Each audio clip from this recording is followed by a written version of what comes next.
The death of the Elvis Presley. The news headlines presented a surreal impression of what was almost an alternative universe. Elvis is dead.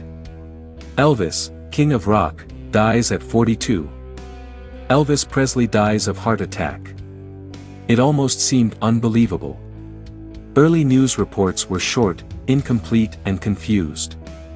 But what was unmistakably clear on the afternoon of August 16, 1977, was that Presley, the greatest rock and roll performer in the world, had died.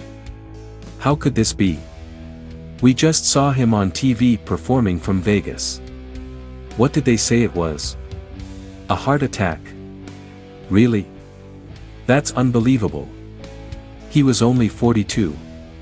Many a celebrity is subject to a reversal of fortune with an untimely death. All that was once good about the person now becomes bad. Virtues give way to vices. Character takes a back seat to calamity. Though Presley's cause of death was originally claimed to be a heart attack, later toxicology reports identified high levels of several pharmaceutical drugs in his system. Many doubted it.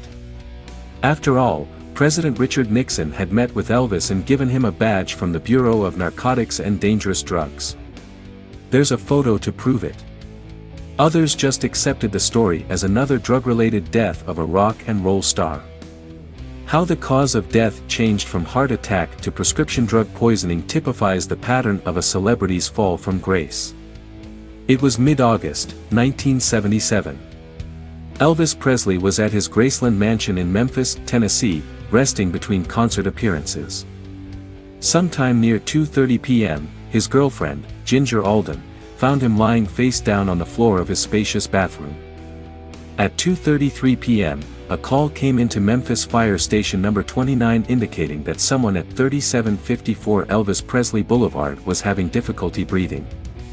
Ambulance Unit number 6 sped out of the station and headed south. While not a routine trip, local ambulances had made numerous visits to Graceland over the years to take care of fainting fans or pedestrians hit by cars along the crowded sidewalks in front of the mansion. From time to time, the mansion's owner has also sped away in an ambulance to receive emergency medical treatment. Within a few minutes, the ambulance neared Graceland. The vehicle made a hard left through the opened iron gates and up the curved driveway to the white-columned portico. One of Presley's bodyguards allowed the two medics to enter the mansion. With equipment in hand, they rushed up the stairs to the bathroom where they encountered nearly a dozen people huddled over a man in his pajamas, lying prostrate on his back. The medics quickly moved in. Initially, they didn't recognize the victim, but then noticed the thick, graying sideburns and the large medallion around the neck and realized it was Elvis Presley. His skin was dark blue and cold to the touch. Checking for vital signs, the medics detected no pulse and no response to light from his pupils. They quickly prepped him for transport. It took several men to lift Presley onto the stretcher. He was obese, almost bloated. The unbalanced distribution of weight made navigation difficult around corners and down the stairs. As the medics loaded Presley into the ambulance, a stocky man with white hair leaped into the back just as the doors closed. Dr. George Nikopoulos, Presley's doctor, affectionately known as Dr. Nick, ordered the driver to take Elvis to Baptist Memorial Hospital, 21 minutes from Graceland. It was not made clear at the time why he didn't say Methodist South Hospital, which was only 5 minutes away. But Dr. Nick knew the staff at Baptist Hospital was discreet. At the hospital, emergency personnel made valiant efforts to revive Presley, but without success. He was pronounced dead at 3:30 p.m. Hospital officials understood that their actions over the next few hours would be crucially important in preparing an official announcement. A highly skilled team of 9 doctors, headed by the hospital's chief of pathology, Eric Muirhead, would conduct the autopsy. During the procedure, doctors found no signs of stroke, heart failure, or lung disease. They saw evidence that Presley was chronically ill with diabetes and constipation. Physical evidence indicated possible, long-term use of drugs, but toxicology tests would have to confirm that. After the autopsy, Elvis' body was released to the funeral home. At 8 p.m. that same day, a press conference was held. Medical examiner Dr. Jerry Francisco took control as spokesperson for the autopsy team, even though he had only witnessed the procedure. He announced that early tests indicated Presley's cause of death was a cardiac arrhythmia due to undetermined heartbeat, i.e. heart failure. Dr. Muirhead and the other members of the autopsy team were stunned. Not only had Dr. Francisco presumed to speak for the hospital, but his conclusion did not match their findings, which was that they hadn't made a conclusion as to the cause of death but believed drug addiction was a probable cause.